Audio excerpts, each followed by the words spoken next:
Unzipping her pants, now got sticky fingers. Mr. just shot himself, oh I fucking figured. I'm just stalking your ass, the man in the mirror. Bitch, you don't want the smoke, purple haze is stinger. Killing these rappers, the golden experience. Loving our music, our friends, they be screaming it. Pussy ass haters, Oasis ain't hearing it. Popo, he chose me, my stand is by curious. Hey guys, it's me again, Red Animation 18. The title of this video is What If Tanjiro Was Overpowered? Chapter 1, which is part 1, whatever. Tanjiro was taking care of his siblings as per usual. As he finished doing his last chores, he went to his mom and asked her that he's going to town and sell some charcoal as per usual and get some money to give to her to help out the family or the siblings out and get food for eating, etc. As he prepared, the siblings were very sad that he has to go. Some of them wanted him to go, as he told them to take care of mom and behave yourselves. As he went into town to sell his stuff, everyone knows him and are happy, just like in the show, you know. So everyone would buy from him. It was a snowy day. So after he went home late, he went back in the forest, going back home. An old man stopped him. His name was Subaru. The old man Subaru took care of Tanjiro and warning him and telling him about there's demons lurking in the night in the forest. Tanjiro believed that he was just maybe paranoid or a little bit scared or even lonely, that he's all alone. And since he knows him, he and his family know him, he decided to stay there for the night. As Tanjiro stayed there for the night, relaxing and taking his nap. The next morning, he thanked Subaru, and went home. As he went home, he saw a trail of blood in the snow in its wake. As Tanjiro went in the house, he saw everyone brutally massacred, like some gory stuff beyond the original stuff. I'm telling you. Nezuko was buried alive after he heard her making a sound of a breathing sound, just barely. As Tanjiro went towards her and checked on her pulse, there were barely any pulse. As Tanjiro took her and searched the others, but none of them were alive. As Tanjiro rushed out of the house and went down the mountain, running very fast, and he's screaming for help, but no one's listening or hearing anything because he's in the middle of the woods. As a water Hashira, stops him and says, "You need to get away from her right now." And as soon as Tanjiro were about to ask who he was, Nezuko attacked him. She was very hungry, and you can see the drool on her fangs. As she was very hungry for blood and flesh, she charged towards him, but the Hawada Hashiragi dashed towards her, about to slice her head off with his katana, or you could say Nichiren sword. Tanjiro sensed that what was going to happen, and he moved so fast, not even Gyu was a match for him. As Tanjiro pushed Nezuko to the side and easily deflect Giyu attack as Giyu was stunned and shocked. As Tanjiro said, "Don't you dare hurt my sister.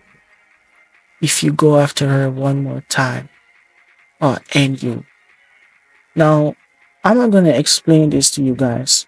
Tanjiro in this alternate is very kind, but if you mess with his family, well, he's not going to forgive you. He's gonna kill you. He's dead ass serious. Once he says it, he means it.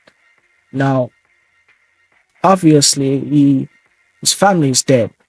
Tanjiro only has one family left, and that's Nezuko. And whoever hurt her is not going to forgive them, and he's going to show you that he means business. Back to the story. As Gyu was standing there stunned, Tanjiro walked toward Nezuko. Nezuko was still in her rage form, still hungry, ready to pounce on Tanjiro and about healing. As Tanjiro didn't care, tears was running down his eyes, down his face, as he embraced her.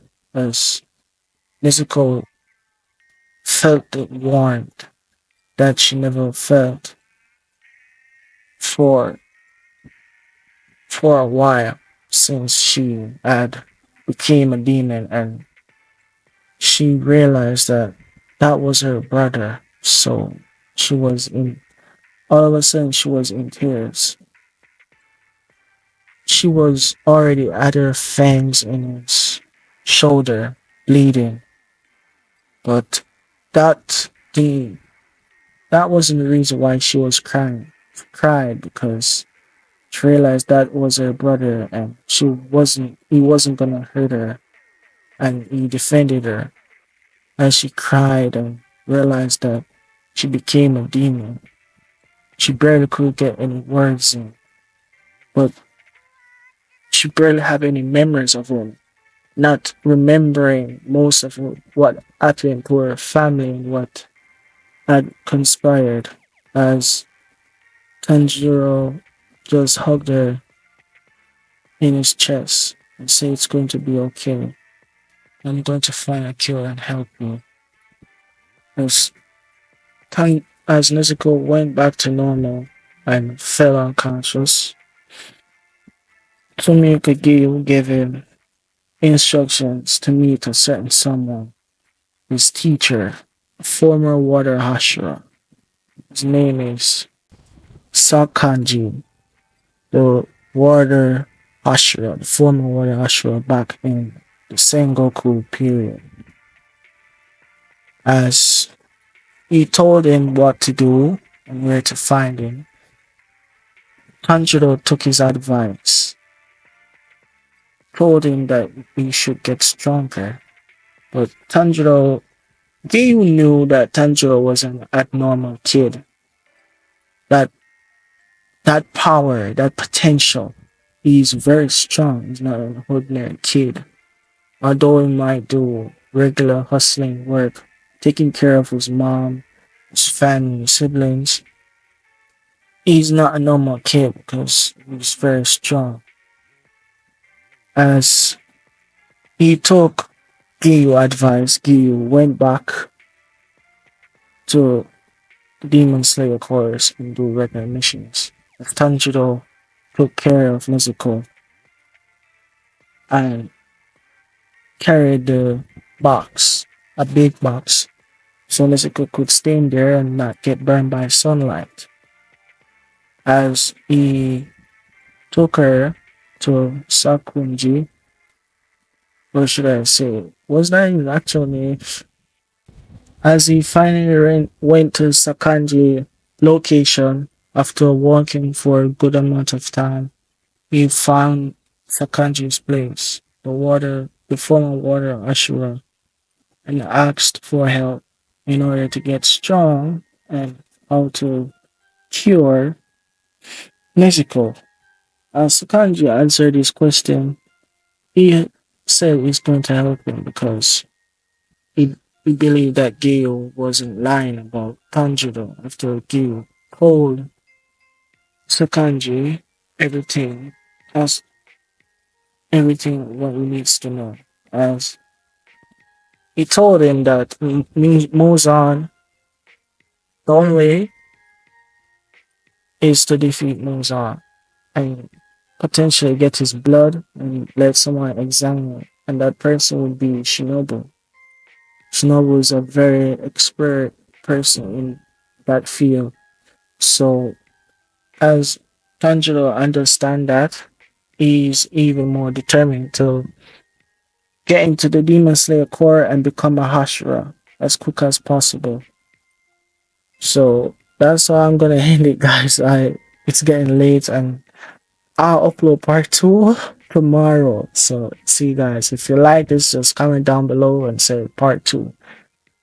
Peace. It must be stuck in my chest.